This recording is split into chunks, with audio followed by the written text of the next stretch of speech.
पाकिस्तान जब बनाया गया तो उसकी सबसे पहली जरूरत यह थी कि एक कॉन्स्टिट्यूशन बनाया जाए जिस पर पाकिस्तान का निज़ाम चलाया जा सके, क्योंकि पाकिस्तान अभी तक तो 1935 के इंडियन एक्ट को कुछ तरमीम कर कर चलाया जा रहा था, लेकिन एक कॉन्स्टिट्यूशन की अशद जरूरत थी। लिहाजा कॉन्स्टिट्यूशन बनाया गया और 1956 में इसको इम्प्लीमेंट किया गया। आज हम उसी कॉन्स्टिट्यूशन के बारे में पढ़ेंगे, यानी salient features of the constitution of 1956। पहल तो ज्योग्राफिकल फैक्टर्स की वजह से कॉन्स्टिट्यूशन बनाने में बहुत ज़्यादा डिले हुआ। वो इसलिए क्योंकि पाकिस्तान के दरमियान इंडिया आता था। एक तरफ ईस्ट पाकिस्तान था, दूसरी तरफ वेस्ट पाकिस्तान था और बीच में इंडिया था, जिसकी वजह से कॉन्स्टिट्यूशन बनाते हुए बहुत ज़्यादा डिले का सामना करना पड़ा। ईस्ट पाकिस्तान तो एक यूनिट था, लेकिन जो वेस्ट पाकिस्तान था उसमें 4 प्रोविंसेस थे और 12 स्टेट्स थी।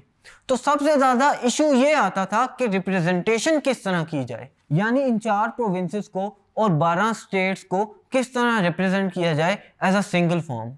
मैंने आपको बताया कि ईस्ट पाकिस्तान सिंगल यूनिट ही था, इसको 1 यूनिट कहा जाता है, लेकिन यहाँ पर बहुत ज़्यादा इशू थे। तो इस प्रॉब्लम को सॉल्व करने के लिए 14 अक्टूबर 1955 में एक सजेशन दी गई जिसको कहते हैं 1 यूनिट। जो तमाम की तमाम डिविजन्स थी वेस्ट पाकिस्तान की, उनको एक यूनिट में डाला गया। इस तरह ईस्ट पाकिस्तान भी एक यूनिट बना और वेस्ट पाकिस्तान भी एक यूनिट बन गया। इस तरह रिप्रेजेंटेशन के इश्यूज को काफी हद तक सॉल्व कर लिया गया। ये फेडरेशन 1970 तक यूं ही चलती रही, जबकि बांग्लादेश बन गया और ईस्ट पाकिस्तान पाकिस्तान से अलहदा हुआ। जब इस रिप्रेजेंटेशन के इशू को सॉल्व कर लिया गया तो उसके बाद फॉर्मुलेशन की गई कॉन्स्टिट्यूशन की। जो पहली कॉन्स्टिट्यूएंट असेंबली है जिसके बारे में मैंने सबसे पहले जिक्र किया था, उसने काफी हद तक कॉन्स्टिट्यूशन पे काम कर रखा था, उसी को लेकर आगे चला गया और सेकंड कॉन्स्टिट्यूएंट असेंबली ने उस पर काम किया। 9 जनवरी 1956 को असेंबली के अंदर ये कॉन्स्टिट्यूशन पेश किया गया और 23 मार्च 1956 को इसको अप्रूव कर लिया गया और इस तरह पाकिस्तान में 1956 में पहला कॉन्स्टिट्यूशन राइज किया गया। अब देखते हैं कि उस कॉन्स्टिट्यूशन के अंदर क्या क्या मेन पॉइंट्स थे और उसके क्या क्या साइलेंट फीचर्स थे। सबसे पहली चीज ये रिटन कॉन्स्टिट्यूशन था। कोई इतना वाजे और डिटेल तो नहीं था, लेकिन फिर भी रिटन था, यानी एक रिटन फॉर्म में दिया गया कॉन्स्टिट्यूशन था। इसके अंदर 234 यानी 234 आर्टिकल्स थे और इसके 13 पार्ट्स थे और इसको 6 कैजुअल्स में डिवाइड किया गया था। इसके अलावा जैसे मैंने पहले जिक्र किया था कि ऑब्जेक्टिव रेजोल्यूशन जो लियाकत अली खान ने पेश की गई थी वो हर कॉन्स्टिट्यूशन का हिस्सा है, तो वो इस कॉन्स्टिट्यूशन में एज अ प्रीएम्बल यूज की गई थी और बाकी बाद में आने वाले हर कॉन्स्टिट्यूशन में एज अ प्रीएम्बल यूज की गई है। दूसरा ये कि ये फ्लेक्सिबल कॉन्स्टिट्यूशन था, यानी वक्त की नज़ाकत के मुताबिक और आने वाले हालात को देखते हुए इस कॉन्स्टिट्यूशन में चेंजेस भी की जा सकती हैं, लेकिन उसके लिए एक शर्त रखी गई थी। वो शर्त ये थी कि 2/3 of the majority of the national assembly vote करेगी किसी भी चेंज के लिए या किसी भी अमेंडमेंट के लिए। तीसरा ये कि फेडरल कॉन्स्टिट्यूशन बनाया गया था, यानी फेडरेशन 2 चीज़ों पर मुश्तमिल होगी, एक ईस्ट पाकिस्तान, दूसरा वेस्ट पाकिस्तान, और इन दोनों को इख्तियारात भी दिए गए थे। चौथा और बहुत ही अहम पॉइंट यह है कि पार्लियामेंट्री सिस्टम को प्रमोट किया गया था इस कॉन्स्टिट्यूशन में, यानी पाकिस्तान में जो निज़ाम राइज किया जाएगा वो पार्लियामेंट्री सिस्टम होगा या पार्लिमानी निज़ाम होगा।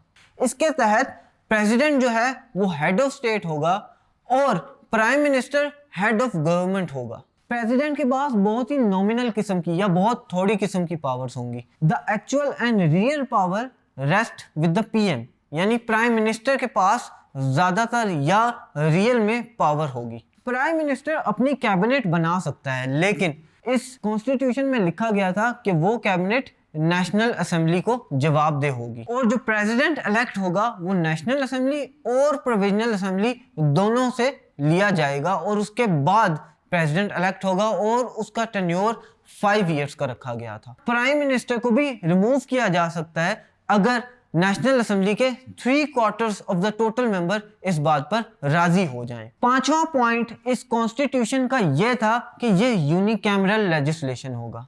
इसमें टोटल सीट्स 300 या टोटल मेंबर्स 300 होंगे। 150 ईस्ट पाकिस्तान से होंगे और 150 सीट्स वेस्ट पाकिस्तान से होंगी। उसके अलावा खवातीन की सीट्स भी रखी गई थी जिनकी तादाद 10 थी और उनको 5-5 में डिवाइड किया गया था, यानी पाकिस्तान ईस्ट पाकिस्तान से 5 सीट्स और वेस्ट पाकिस्तान से भी 5 सीट्स, और असेंबली का टेन्योर 5 साल का रखा गया था। 6 पॉइंट इस कॉन्स्टिट्यूशन में रखा गया था इंडिपेंडेंस ऑफ जुडिशरी, यानी अदलिया किसी भी किस्म के दबाव से आज़ाद होगी। सबसे बड़ी अदलिया जो बनाई गई वो थी सुप्रीम कोर्ट। उसके बाद हाई कोर्ट बनाई गई। 2 हाई कोर्ट्स बनाई गई, ईच इन 1 प्रोविंस, यानी वेस्ट पाकिस्तान में एक हाई कोर्ट और ईस्ट पाकिस्तान में भी एक हाई कोर्ट बनाई गई। जो चीफ जस्टिस होगा वो प्रेसिडेंट लगाएगा खुद, यानी सुप्रीम कोर्ट में जो चीफ जस्टिस लगाया जाएगा वो प्रेसिडेंट की मुशावरत से लगाया जाएगा। उसके बाद जो हाई कोर्ट के दूसरे जजेस होंगे वो चीफ जस्टिस और प्रेसिडेंट आपस में कंसल्टेशन करके लगाएंगे। 7th पॉइंट इस कॉन्स्टिट्यूशन का था वो ये था कि सिंगल सिटीजनशिप होगी। कुछ मुल्कों में ऐसा भी होता है कि डबल सिटीजनशिप होती है, लेकिन पाकिस्तान में सिंगल सिटीजनशिप को रखा गया था। 8 पॉइंट ये था कि फंडामेंटल राइट्स ऑफ ह्यूमन जो हैं वो दिए जाएंगे। According to the UN charter जितने भी ह्यूमंस के फंडामेंटल राइट्स हैं, ख्वाह वो जो मर्जी हो, ख्वाह वो सोशल राइट्स हों, आज़ादी राय का हक हो या जितने भी राइट्स हों, वो तमाम तर इस कॉन्स्टिट्यूशन के अंदर पाकिस्तान में रहने वाले पाकिस्तान के बाशिंदों को दिए जाएंगे।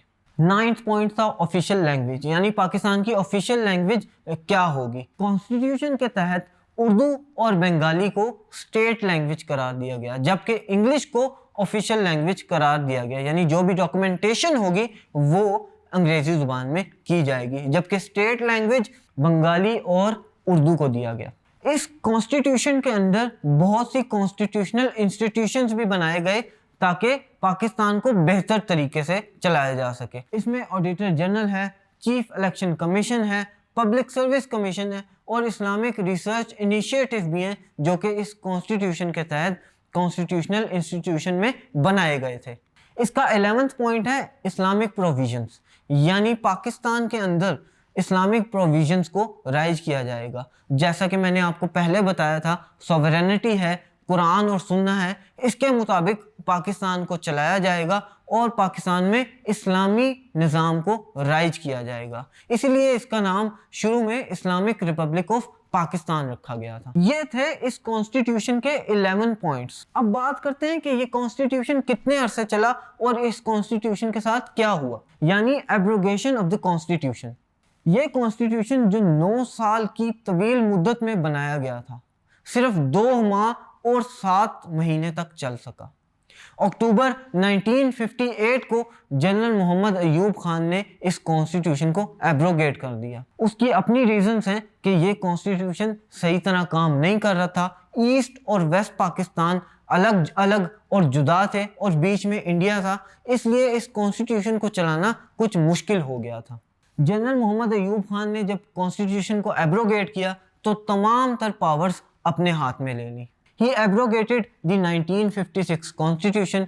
उन्होंने तमाम प्रोविंशियल और नेशनल असेंबलीज को डिसॉल्व कर दिया और प्रेसिडेंट और चीफ मार्शल लॉ एडमिनिस्ट्रेटर उस वक्त मोहम्मद अयूब खान लगे और इस तरह 1956 का कॉन्स्टिट्यूशन एब्रोगेट कर दिया गया। Thank you. मैं उम्मीद करता हूँ कि आपको यह लेक्चर अच्छे तरीके से समझ आ गया होगा और पाकिस्तान की हिस्ट्री के बारे में आपको पता लग गया होगा। अपने नेक्स्ट लेक्चर में आपसे दोबारा मुलाकात होगी। तब तक this is Sajjad Haider from tutoria.pk signing of.